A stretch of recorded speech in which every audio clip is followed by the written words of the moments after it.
नमस्ते, आप सभी को हमारे चैनल पर हार्दिक स्वागत। എല്ലാവർക്കും നമ്മുടെ ചാനലിലേക്ക് ഹൃദ്യമായ സ്വാഗതം. ഇന്ന് നമ്മൾ കാൽ എന്ന ടോപ്പിക്കാണ് ഡിസ്കസ് ചെയ്യുന്നത്. കാൽ എന്ന് പറഞ്ഞാൽ ടെൻസ് എന്ന് ഇംഗ്ലീഷിൽ പറയും, മലയാളത്തിൽ കാലം എന്ന് പറയും.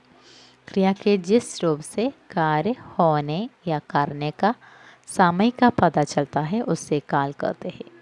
അതായത് ഒരു പ്രവൃത്തി നടക്കുന്ന സമയത്തെ അല്ലെങ്കിൽ ഒരു പ്രവൃത്തി ചെയ്യുന്ന സമയത്തെയാണ് നമ്മൾ കാലം കൊണ്ട് ഉദ്ദേശിക്കുന്നത്.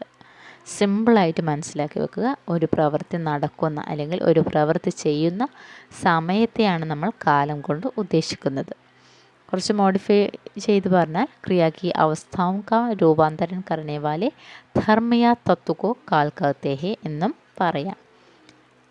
എങ്കിലും നമ്മൾ സിമ്പിളായിട്ട് മനസ്സിലാക്കി വെക്കേണ്ടത് എന്താണ്? क्रिया के जिस रूप से कार्य होने या करने का समय का पता चलता है उसे काल कहते हैं. അപ്പോൾ കാലം എന്ന് പറഞ്ഞാൽ എന്താണ്? പ്രവൃത്തി നടക്കുന്ന സമയം അല്ലെങ്കിൽ പ്രവൃത്തി ചെയ്യുന്ന സമയത്തെയാണ് നമ്മൾ കാലം കൊണ്ട് ഉദ്ദേശിക്കുന്നത്. ഹിന്ദിയിൽ കാലം 3 തരത്തിലുണ്ട്. ഏതൊക്കെയാണ്? ഒന്നാമത് ഭൂത്കാലാണ്, രണ്ടാമത് വർത്തമാൻ കാലാണ്, മൂന്നാമത് ഭവിഷ്യത് കാലാണ്. അപ്പോൾ അത് അങ്ങോട്ടും ഇങ്ങോട്ടും തിരിച്ചാലും കുഴപ്പമൊന്നുമില്ല കേട്ടോ. ചില പുസ്തകങ്ങളിൽ വർത്തമാൻ കാൽ ഫസ്റ്റ് വരും, അപ്പോൾ സെക്കൻഡായിട്ട് ഭൂതകാൽ വരും. അതൊന്നും കുഴപ്പമില്ല, നമുക്ക് ഇഷ്ടമുള്ള പോലെ നമ്മൾ പഠിച്ചു വെക്കുക. ഓക്കെ. അപ്പോൾ ഭൂത്കാൽ, വർത്തമാൻ കാൽ, ഭവിഷ്യത് കാൽ, ഇത്രയാണ് ഹിന്ദിയിലെ 3 കാലങ്ങൾ. അതായത് ഭൂത്കാൽ എന്ന് പറഞ്ഞാൽ ഇംഗ്ലീഷിൽ നമ്മൾ പാസ്റ്റ് ടെൻസ് പഠിച്ചിട്ടില്ലേ. വർത്തമാൻ കാൽ എന്ന് പറഞ്ഞാൽ പ്രസൻറ്റ് ടെൻസ് ആണ് കേട്ടോ. ഭവിഷ്യത് കാൽ എന്ന് പറഞ്ഞാൽ ഫ്യൂച്ചർ ടെൻസ്. അപ്പോൾ ഭൂത്കാൽ എന്ന് പറയുമ്പോൾ എന്താണ്? പാസ്റ്റ് ഈസ് പാസ്റ്റ് എന്ന് പറയില്ലേ, കഴിഞ്ഞുപോയ സമയമാണ്. കഴിഞ്ഞുപോയ കാലത്തെയാണ് നമ്മൾ ഭൂതകാലം കൊണ്ട് ഉദ്ദേശിക്കുന്നത്. വർത്തമാൻ കാലം എന്ന് പറയുമ്പോൾ പ്രസൻറ്റ് ടെൻസ്, അപ്പോൾ ഇപ്പോൾ നടന്നുകൊണ്ടിരിക്കുന്ന കാലമാണ് വർത്തമാൻ കാൽ. ഭവിഷ്യത് കാലം എന്ന് പറയുമ്പോൾ എന്താണ്? ഫ്യൂച്ചർ ടെൻസ് ആണ്, വരാനിരിക്കുന്ന സമയത്തെ അല്ലെങ്കിൽ കാലത്തെയാണ് ഭവിഷ്യത് കാൽ കൊണ്ട് ഉദ്ദേശിക്കുന്നത്. ഒരു ചെറിയൊരു എക്സാമ്പിൾ കൂടി പറയാം. ഓക്കെ. ഞാൻ ഭക്ഷണം കഴിച്ചു എന്ന് പറയുമ്പോൾ എന്താണ്? അത് കഴിഞ്ഞു പോയൊരു കാലത്തെയാണ് സൂചിപ്പിക്കുന്നത് അല്ലേ. ആ പ്രവൃത്തി നടന്നു കഴിഞ്ഞു. ഞാൻ കഴിക്കുക എന്നുള്ളത് എന്താണ്? കഴിച്ചു എന്നായി. അപ്പോൾ അതെന്താണ്? കഴിച്ചു കഴിഞ്ഞു. മേനെ ഖാന ഖായ എന്ന് പറയാം. ഓക്കെ. അതെന്താണ്? ഭൂത്കാലാണ്. ഇനി വർത്തമാൻ കാലിൽ ഞാനൊരു എക്സാമ്പിൾ പറയുകയാണെങ്കിൽ, ഞാൻ ഭക്ഷണം കഴിക്കുകയാണ്.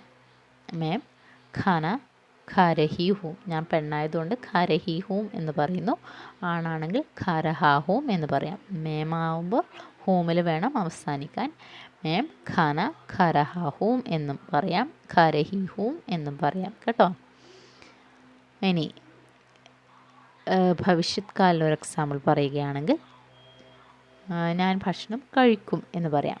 മേം ഖാന ഖാവൂം എന്ന് പറഞ്ഞാൽ എന്താണ്? ഞാൻ ഭക്ഷണം കഴിക്കും. അതെന്താണ്? ഭവിഷ്യത് കാലാണ്. ഇനി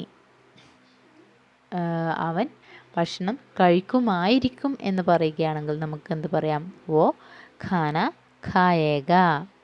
അവൻ ഭക്ഷണം കഴിക്കുമായിരിക്കും.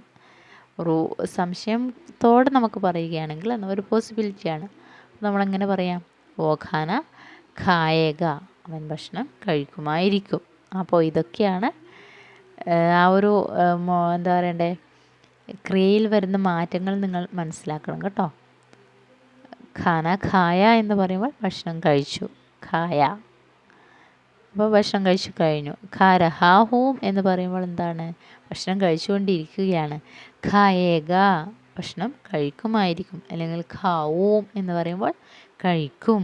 അപ്പോൾ ആ കഴിക്കുക എന്ന ഒരു വെർബിന് വരുന്ന മാറ്റങ്ങളുണ്ടല്ലോ, അതാണ് നമ്മൾ സമയത്തിലൂടെ മനസ്സിലാക്കേണ്ടത്. ഓരോ ടെൻസിലും ആ ഒരു വെർബിൽ വരുന്ന മാറ്റങ്ങൾ നിങ്ങൾ മനസ്സിലാക്കി വെക്കണം. അപ്പോൾ നമുക്ക് വരുന്ന വീഡിയോസിലൂടെ അത് കറക്റ്റായിട്ട് പഠിക്കാം. ഓരോ കാലങ്ങളായിട്ട് നമുക്ക് ഓരോ വീഡിയോയിൽ ഡിസ്കസ് ചെയ്യാം. അപ്പോൾ വീഡിയോ ഇഷ്ടമായാൽ ലൈക്ക് ചെയ്യുക, ഷെയർ ചെയ്യുക, കമൻറ്റ് ചെയ്യുക, സബ്സ്ക്രൈബ് ചെയ്ത് സപ്പോർട്ട് ചെയ്യാൻ മറക്കരുത്. അടുത്ത വീഡിയോയിൽ കാണുന്നത് വരെ എല്ലാവർക്കും ധന്യവാദ്.